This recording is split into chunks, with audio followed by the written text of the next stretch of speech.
Kisah hidup Panji Gumilang dari pedagang beras jadi pemimpin Al Zaitun. Rupanya Panji Gumilang bukan pendiri asli dari Ponpes Al Zaitun. Sosok pendiri asli Ponpes Al Zaitun yaitu Imam Supriyanto.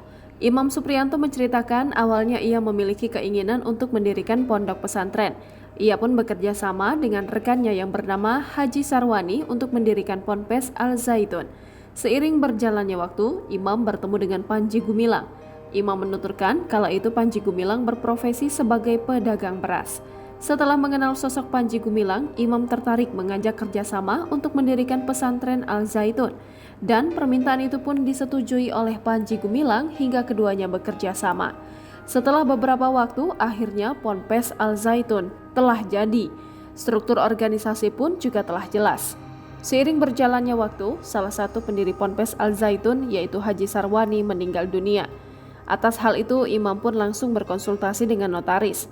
Dari hasil konsultasi tersebut, ditetapkan Panji Gumilang sebagai pimpinan Ponpes Al Zaitun.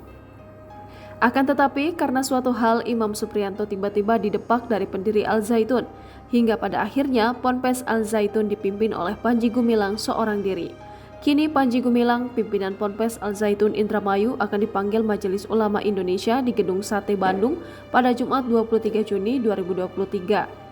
Hal tersebut disampaikan Ketua Tim Investigasi MUI Pusat Profesor Dr. Andes Haji Firdaus Syam kepada tribuncirebon.com di kantor Kecamatan Gantar, Kabupaten Indramayu, Kamis 22 Juni 2023 malam.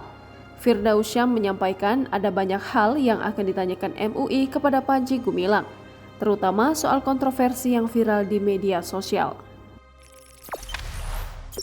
Jangan lupa subscribe, share, komen, dan like ya!